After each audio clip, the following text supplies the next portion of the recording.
ธิปไตยต่อต้านรัฐประหารไอ้พวกเผด็จการที่ครอบงำสังคมไทยมาร่วมกันปฏิวัติประเทศไทยให้เป็นประชาธิปไตยที่มั่นคงและยั่งยืนเสรีไทยขบวนการเสรีไทยปกป้องประชาธิปไตยเสรีไทยเสรีชน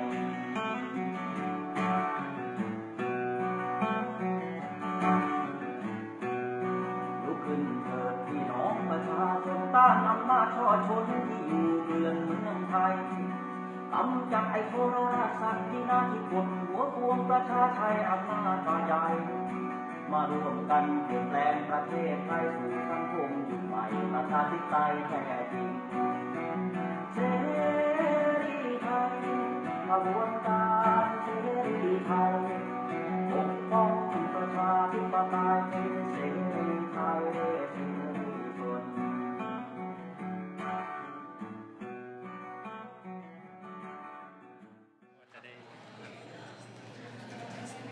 สวัสดีท่านประธานคณะกรรมการและท่านคณะกรรมการทุกท่านครับ ท่านพี่น้องผู้พิทักษ์สิทธิศักดิ์ศรีความเป็นมนุษย์ครั้งนี้เป็นรอบที่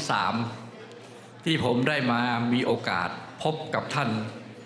ณเวทีแห่งนี้ จริงๆแล้วพวกเราอยู่ในวัยแรกแย้มกันทั้งนั้นนะฮะ60-70 ทั้งนั้นแหละแย้มฝาโลง แต่ใจมันไม่ได้แก่ไปตามนั้นนะเราทุกคนมาอยู่ที่นี่เนี่ยเป็นยุคที่เปลี่ยนผ่านระบอบประชาธิปไตยแล้วก็เป็นยุคที่ต่อสู้กันมาโดยตลอดตั้งแต่14 ตุลามาแล้วนะครับแล้วเราก็ยังคงสู้กันต่อไปแล้วก็พยายามสร้างมรดกนี้กับลูกหลานต่อไปนะครับวันนี้เนี่ยผมจะขออนุญาตมาพูดกับพวกเราเพื่อที่จะรวมพลังเพื่อย้ำเตือนสังคมไทยสังคมโลกให้ทุกคนเนี่ยได้หันมาให้ความสำคัญของเรื่องสิทธิมนุษยชนต่อการพัฒนาประเทศและเพื่อความสงบสุขของมวลมนุษยชาติก่อนอื่นผมเป็นอาจารย์มาตลอดชีวิตด้วยนะนอกจากเป็นรับราชการแล้วเนี่ยผมก็จะพูดในลักษณะเหมือนคนบรรยายนะฮะแล้วเคยหลังจากเกษียณอายุจากปลัดกระทรวงแล้วผมก็ไปเป็นอธิการบดีอีก4 ปีสอนปริญญาโทเพราะฉะนั้นมาวันนี้ก็ยังคงจะเป็นรูปแบบของนักวิชาการอยู่ไม่แล้วก็เป็นนักการเมืองด้วยนะฮะผมไม่ปฏิเสธนะว่าผมเป็นนักการเมืองนะครับขอบคุณครับมนุษยชาติเกิดมาเนี่ยมีสิ่งที่ต้องการคล้ายคลึงกันอยู่นั่นก็คือมนุษย์ต้องการความสุขสงบสันติท่านไปอ่านดูในคำประกาศอิสรภาพของอเมริกาที่แผ่นดินที่ท่านยืนอยู่นี้ประโยคแรกก็บอกคำนี้แหละผมเอามาจากตรงนั้นนะครับว่ามนุษย์เกิดมาเนี่ยต้องการอะไรเพื่อที่จะให้ผู้บริหารได้สำนึกว่าคุณจะมาบริหารประเทศเนี่ยรู้ไหมว่าเขาต้องการอะไรคุณจะได้บริหารให้ตรงกับความต้องการของมวลมนุษยชาติในสังคมอเมริกานี้และตรงนี้คือไฮไลท์ที่สุดนะที่ผมอยากจะย้ำกับพวกเราที่เรามาทำกันวันนี้เนี่ยที่สุดของที่สุดคือเราต้องการให้มวลมนุษยชาติเคารพสิทธิศักดิ์ศรีความเป็นมนุษย์เท่าเทียมกัน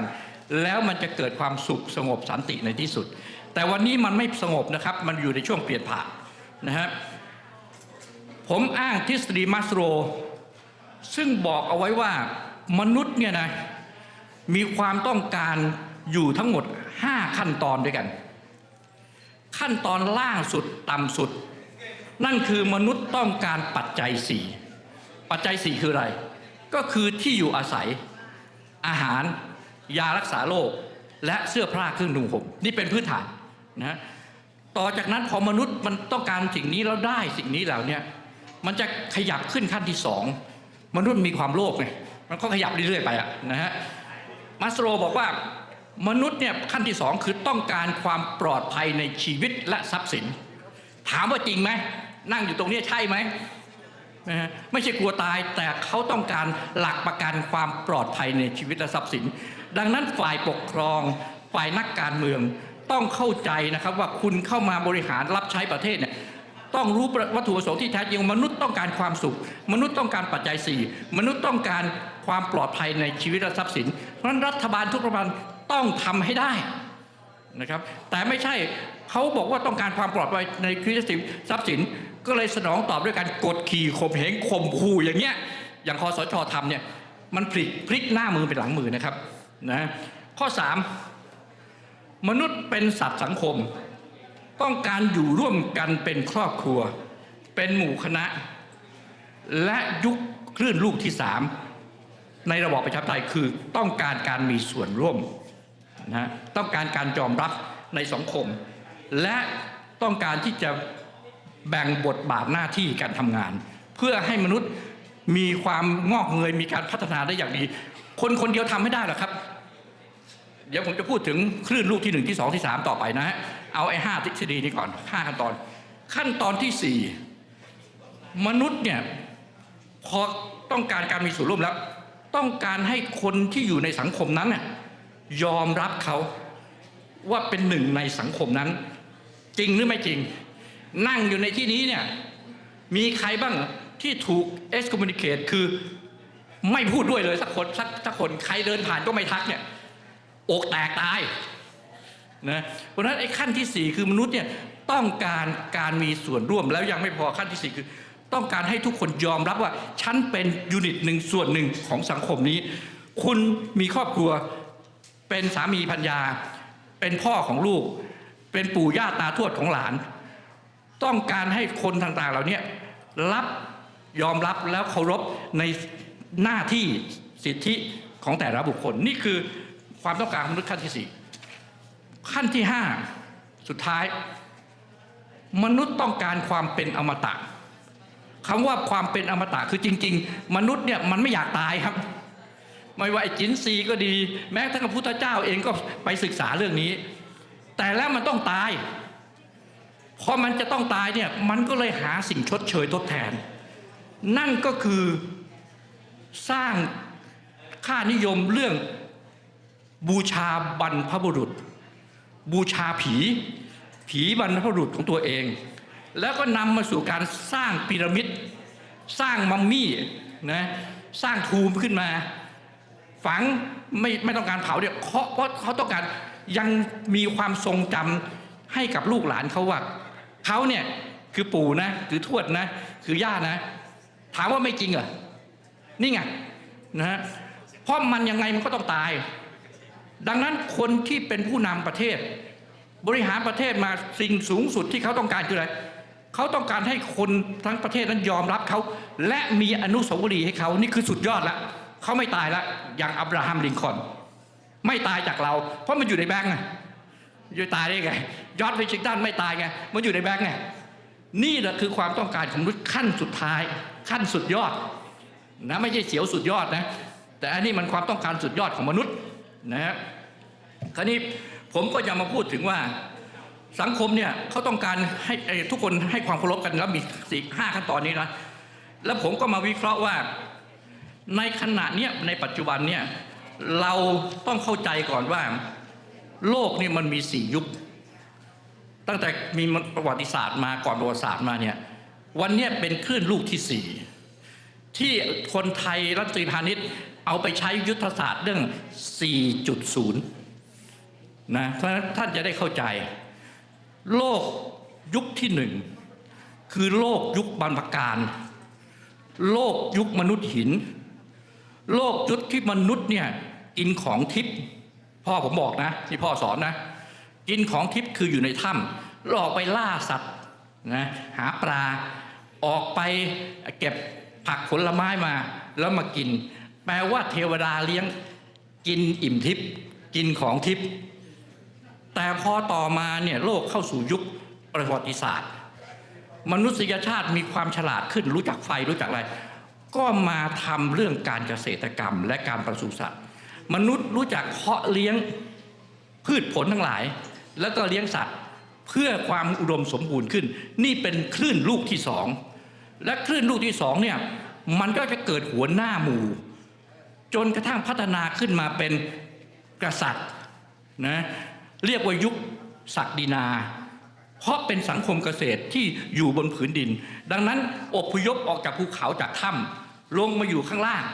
นะอยู่ริมน้ำเพื่อที่จะการเกษตรทำได้ดีนะพอการเป็นเกษตรแล้วเนี่ยก็จะต้องมีเจ้าของเกษตรก็คือกษัตริย์ท่านรู้ไหมว่าคำว่ากษัตริย์เนี่ยมันเกิดจากรากศัพท์คือเกษตรเจ้าแห่งเกษตรเจ้าแห่งที่ดินเพราะฉะนั้นเจ้าจึงมีที่ดินมากมายอย่าไปว่าเขามันเป็นสังคมอย่างนั้นจริงๆคือยุคคลื่นลูกที่สองคลื่นลูกที่สองเนี่ยเพราะเขารู้จักแบ่งงานเขาเป็นลีดเดอร์ชิพเขาก็รวมศูนย์เข้ามาสู่อำนาจของเขาแล้วก็สามารถชนะคลื่นลูกที่หนึ่งคือพวกพรีมิทีฟได้แต่พอโลกเปลี่ยนมาเป็นยุคที่สามคือยุคอุตสาหกรรมยุคที่ประดิษฐ์เครื่องจักรไอ้น้ำประดิษฐ์รถไฟฟ้ารถเครื่องจักรไอ้น้ำประดิษฐ์สิ่งทอต่างๆเครื่องจักรต่างๆเนี่ยมนุษย์ก็สามารถผลิตสิ่งต่างๆแล้วก็สร้างนวัตกรรมใหม่ๆขึ้นมาเนี่ยทดแทนเพราะฉะนั้นมันจึงมีวิวัฒนาการหลังจากคลื่นลูกที่สองแล้วเนี่ยคลื่นลูกที่สามสามารถจะชนะคลื่นลูกที่สองจะเห็นได้ว่าหลังจากที่มันมีอย่างนี้แล้วเนี่ยนะมีการวิวัฒนาการเป็นอุตสาหกรรมแล้วเนี่ยมันเกิดลัทธิล่าอาณานิคมเมืองขึ้นเพราะว่ามันทำเครื่องจักรได้เยอะแล้วมันผลิตได้เยอะแต่ก่อนนี้คนยุคสองเนี่ยนะมีเสื้อผ้าแค่ผืนเดียวชิ้นเดียวก็แทบตายแล้วแต่วันนี้นี่เรามีเสื้อผ้ากันเป็นร้อยๆตัว20เป็นพันตัวขึ้นมาราคาก็ถูกด้วยเพราะว่ามันมีระบบอุตสาหกรรมขึ้นมาแทนที่ระบบเกษตรกรรมนะฮะนี่ก็คือยุค3ยุค3เนี่ยครับมนุษยชาติเนี่ยเริ่มพัฒนาไปสู่การต้องการมีส่วนร่วมและก็ต้องการเป็นระบอบประชาธิปไตยที่แท้จริงมันเคลื่อนจากยุค2ที่เป็นระบอบศักดินาระบอบที่รวมศูนย์ที่เจ้าคนเดียวรวมศูนย์ที่ผู้นำคนเดียวเนี่ยเชื่อผู้นำชาติพ้นภัยเนี่ยมันเป็นแค่ยุค2นะครับแต่โลกวันนี้เข้าไปสู่ยุค3และในอเมริกาสังคมที่เจริญสุดๆเนี่ยมันเป็นคลื่นลูกที่4ยุคที่4ที่ประเทศไทยบอกว่าจะพัฒนาไปสู่ยุคที่4ภายใน20ปีข้างหน้าเนี่ยนี่แหละคือเรื่องนี้แต่มันจะไปถึงไม่ถึงอีกเรื่องนะผมดูแล้วที่มันทำอยู่วันนี้3ปีเนี่ยคสชเนี่ยมันถอยหลังกลับไปยุค2ครับและเป็นยุค2ยุคสมบูรณ์แบบของยุค2ด้วยนะยุค3ของเราเนี่ยเริ่มเมื่อ24มิถุนายน2475ทำการปฏิวัติเปลี่ยนแปลงอภิวัตมาเป็นระบอบประชาธิปไตยโดยคณะราษฎรคราวนี้ไม่ใช่รวมศูนย์คนเดียวละเป็นคณะละการมีส่วนร่วมแล้วนั่นคือยุค3แต่ยุค3เนี่ยค่อยๆพัฒนาขึ้นมานึกว่าจะดีพอหลังสงครามโลกครั้งที่2แล้วจอมพลป.ไปอยู่ข้างญี่ปุ่นก็เสียศูนย์ที่สุดแล้วฝ่ายที่อนุรักษ์นิยมก็สามารถเข้ามาครอบงำและสามารถดึงถอยหลังเข้าครองไปตั้งแต่ปฏิวัติ8 พฤศจิกายน 90 ของจอมพลป.จอมพลผินชุนทวันแล้วมาถึงสมัยสฤษดิ์ธนารัตน์ 2500 ก็ถอยออกไปอีกพอถึงสนธิปฏิวัติเขาบอกทำไม่สำเร็จคือเสียของจึงต้องให้ยุทธมาทำการปฏิวัติมันก็คือการถอยหลังเข้าครองทำการรัฐประหารผมใช้งั้นนะฮะจนถึงวันนี้เนี่ยมันเป็นการปกครองแบบรวมศูนย์แบบเชื่อผู้นำมันคือความคิดในวิวัฒนาการขั้นที่2ของมนุษยชาติเท่านั้นแต่วันนี้โลกนี้เขาก้าวไปถึงขั้นที่4นู่นแล้วแต่คุณยังคิดเอาแค่ขั้น2เท่านั้นเองเพราะว่าขั้น2เนี่ยมันรวมศูนย์แล้วเนี่ยมันดีอยู่พักคนไม่ถึง 1% ของคนไทยทั้ง65-67 ล้านคนคนไทยที่รวยเกิน1,000 ล้านบาทเนี่ยพันล้านบาทนี่นะในประเทศไทยนับหัวได้แค่28 คนวันนี้แต่น่าตกใจนะเมื่อ5 ปีที่แล้วมีไม่ถึง10 คน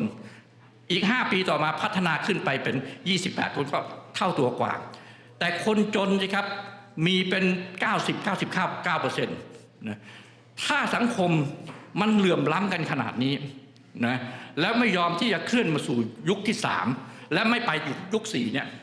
มันจะเกิดการแตกสลายจะเกิดการแคร็กแล้วจะเกิดวิกฤตของการแตกต่างทางความคิดวันนี้สังคมไทยแต่ก่อนนี้ผมมาเป็นเกิดมาเนี่ยจนกระทั่งเป็นหนุ่มเป็นสาวเนี่ยผมมีเพื่อนผมรักเพื่อนแล้วผมก็ชุมนุมรุ่นตลอดเวลาแต่ช่วงระยะ10 ปีให้หลังจากปฏิวัติ49มาแล้วเนี่ย เราจะเห็นได้เลยว่าคนไทยเริ่มแตกแยกกันแบ่งแนวความคิดแบ่งเป็นกลุ่มเป็นเหลืองเป็นแดงแล้วดีกรีของการแตกแยกวันนี้สูงถึงขั้นที่ว่าถ้ามึงเป็นเหลืองกูก็ไม่เอากับมึงในความคิดของคนแดงคนเป็นเหลืองเองก็ไม่เอากับคนเสื้อแดงอย่างชนิดที่เรียกว่าอย่าขาดกันเลยนะฮะครอบครัวแตกแยกล้าวลึกถึงระดับครอบครัวพี่น้องแต่ก่อนนี้เคยกินข้าวร่วมกันกับพ่อกับแม่วันนี้คิดกันคนละอย่างตกลงไม่มากินข้าวด้วยกันนี่เป็นปรากฏการณ์สังคมไทยที่เริ่มที่จะสู่การเกิดสงครามกลางเมืองในที่สุด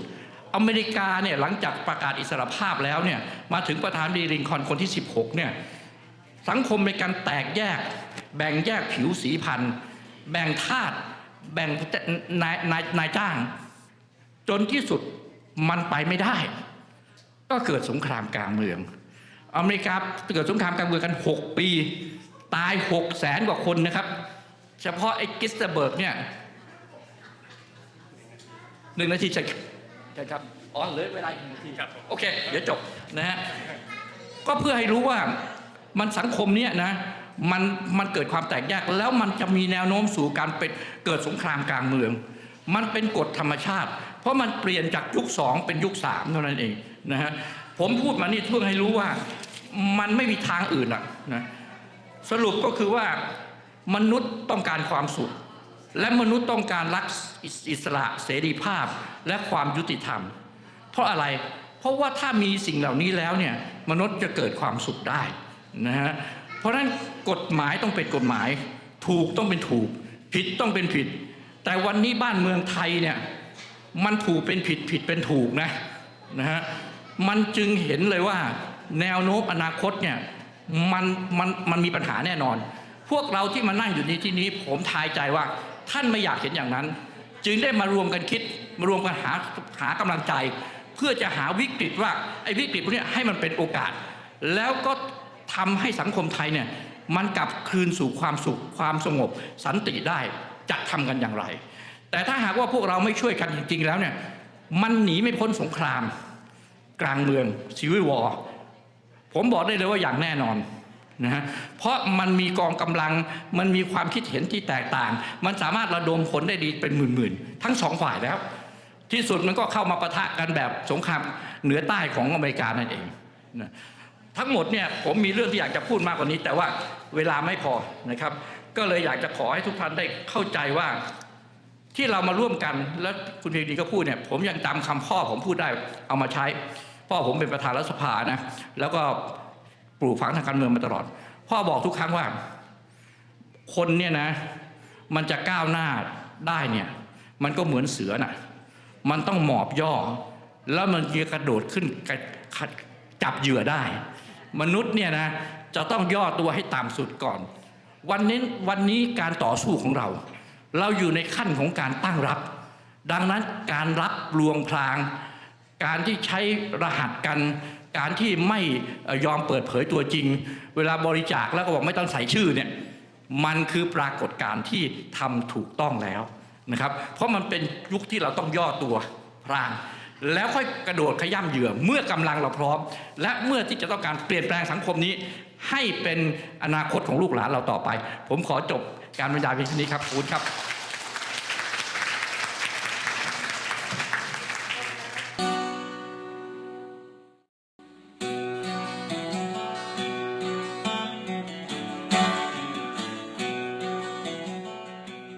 เรื่องจำนำข้าวเนี่ยจริงๆคือหลักการที่ว่าเกษตรกรชาวนาเป็นสันหลังกระดูกสันหลังของชาติแต่ชาวนาจนกรอบมาโดยตลอดแต่ราคาข้าวในต่างประเทศไม่ว่าจะยุโรปอเมริกานั้นคิดออกมาแล้วเนี่ยตันนึงไม่ต่ำกว่า 35,000 บาทนะเพราะฉะนั้นการที่เกษตรกรได้ข้าวขายให้กับพ่อค้าโรงสีเนี่ยก่อนที่เราจะมาทำเนี่ยอยู่ในอัตราแค่ตันละ 6,000 บาทถึง 7,000 บาทไม่เกินนั้นแต่ว่าเอาไปขายได้ถึง 35,000 จะบอกว่ามีการคิดค่าสีค่าอะไรก็แล้วแต่เถอะนะฮะก็คิดดูว่าชาวนาได้แค่ 6,500 แล้วพ่อค้าโรงสีคนกลางเนี่ยเอาไปขายได้ 35,000 มันต่างกันแค่ไหนด้วยเหตุเนี่ยรัฐบาล เพื่อไทยเนี่ยก็เลยมีความคิดว่าถ้าเราสามารถกระจายรายได้และทำให้กลุ่มเกษตรกร23 ล้านคนที่เป็นเกษตรกรชาวนาเนี่ยเขามีรายได้เท่าที่เขาควรจะมีเหมือนกับประเทศในโลกนี้ที่เขาเจริญแล้วเนี่ยเกษตรกรเขาไม่ได้นั่นนะเขาไม่ได้ยากจนนะเขาลืมตาอ้าปากได้เราจึงคิดทำโครงการจำนำข้าวคือเราไม่ได้ประกันราคาข้าวแบบเดียวกับเอาโฉนดที่ดินมาใครมีเท่าไหร่ก็จะจ่ายให้ไปไล่ละ1,200-2,000อะไรก็ว่าไปแบบประชาธิปัตย์เราไม่ใช่เราต้องให้เขาเอาข้าวมาจริงๆแล้วเราก็ไม่ได้สนใจว่าข้าวนั้นน่ะจะมาจากโฉนดที่ดินที่มีกรรมสิทธิ์หรือว่าจะไปบุกรุกที่เพราะว่าเราก็รู้อยู่แล้วว่าคนจนเนี่ยเขาไม่มีโฉนดที่ดินไม่มีหลักทรัพย์ดังนั้นเราก็ประกาศหลักการนี้เพื่อที่จะให้ชาวนาเนี่ยเขาขายได้ข้าวได้15,000ต่อตันถ้าเขาได้15,000ต่อตันเนี่ยนะโดยรัฐเนี่ยเป็นคนบริหารจัดการเนี่ยแล้วรัฐก็มีความสามารถในการที่จะนำข้าวเนี่ยไปขายอย่างต่างประเทศซึ่งกำไรส่วนนี้ก็จะต้องมีแต่เราก็ไม่ได้ว่าคิดอยากจะรัฐบาลจะเป็นคนขายเองก็จะร่วมมือกับทางพ่อค้าหรือพ่อค้าส่งออกนั่นเองนะฮะแต่ว่าพ่อค้าส่งออกไม่ควรจะได้กำไรถึงขนาด 20,000 กว่าต่อตันเขาควรจะได้กำไรไม่ถึง 20,000 ต่อตันในขณะที่ชาวนาจะควรจะได้ 15,000 นี่คือเรื่องหลักคราวนี้พอทำแล้วเนี่ยยุคกลุ่มผู้มีอำนาจเนี่ยเขารวมทั้งพ่อค้าโรงสีด้วยแล้วก็ผู้กุมอำนาจทั้งหมดเนี่ยเขากลัวครับเพราะว่าตอนที่นายกทักษิณเนี่ยสามารถทำ30 บาทรักษาทุกโรคได้กองทุนหมู่บ้านได้เนี่ยเลือกตั้งทีไรก็ชนะทุกทีแต่ถ้าหากว่าทำเรื่องโครงการจำนำข้าวได้สำเร็จอย่างชัดเจนแล้วเนี่ยเขาจะแพ้ทุกครั้งไปแล้วก็นั่นก็หมายความว่าระบอบประชาธิปไตยจะงอกเงยขึ้นโดยเกษตรกรจะลืมตาอ้าปากได้แล้วเขาก็จะเป็นพลังสำคัญในการขับเคลื่อนประเทศชาติต่อไปข้างหน้าได้นะจึงจำเป็นต้องทำลายระบอบจำนำข้าวของเราอย่างไร้จริยธรรมแล้วก็เอาชาวนาเนี่ยเป็นเหมือนกับตัวจำนำนะฮะซึ่งตรงนี้เนี่ยก็เป็นเรื่องของเขามีอำนาจเขาทำได้นะครับเขาร่วมกันหมดในการทำเรื่องนี้แต่พรรคเพื่อไทยและโดยเฉพาะนายกยิ่งลักษณ์มุ่งมั่นว่าเป็นตายร้ายดียังไงท่านก็จะขอสู้แล้วท่านก็ได้แถลงอย่างชนิดที่ว่าหมดเปลือกจริงใจต่อศาลแล้วส่วนมันอะไรจะเกิดมันก็ต้องให้มันเกิดครับแต่มันจะเป็นจารึกไว้ในประวัติศาสตร์ว่าใครผิดกันแน่ใครถูกกันแน่ในอีก100 ปีข้างหน้านะไม่ต้องตกใจแต่ว่าวันนี้เนี่ยเขามุ่งทำลายระบอบนี้เพื่อไม่ให้พรรคเพื่อไทยเติบโตต่อไปแล้วมีบทเรียนมาแล้วว่าถ้าเขาสมัยโน้นนะ30 บาทรักษาโรคเนี่ยถ้าเขาทำลายได้ตอนนั้นทักษิณก็ไม่ได้เกิดนะเพราะฉะนั้นตอนนี้ถ้าขืนนายกปูทำจำนำข้าวสำเร็จนะนายกปูก็จะเกิดไปอีกยาวนานเลยนะนี่ก็คือแต่จริงๆบอกว่าที่ว่าระบบทักษิณระบบนายกปูเนี่ยมันเป็นวาทกรรมที่เอามาหลอกชาวบ้านแท้ที่จริงแล้วระบอบทักษิณระบอบนายกปูเนี่ยมันเป็นระบอบประชาธิปไตยครับและเป็นประชาธิปไตยกินได้ไม่ใช่เป็นแบบระบอบที่ว่ากำมารอทั้งหลายแหล่เขาทำลายระบอบประชาธิปไตยเขาไม่กล้าพูดอย่างนั้นเขาจึงต้องใช้ระบอบว่าทำลายระบอบทักษิณนะฮะเพราะฉะนั้นนี่ก็คือคำตอบสั้นๆง่ายๆที่ท่านจะได้เข้าใจว่าทั้งหมดเนี่ยมันเป็นเรื่องที่เขาต้องการดึงกงล้อประวัติศาสตร์เนี่ยถอยกลับไปอยู่ยุค2ฮะไม่ต้องการข้ามมาอยู่ยุค3เท่านั้นแหละครับขอบคุณฮะ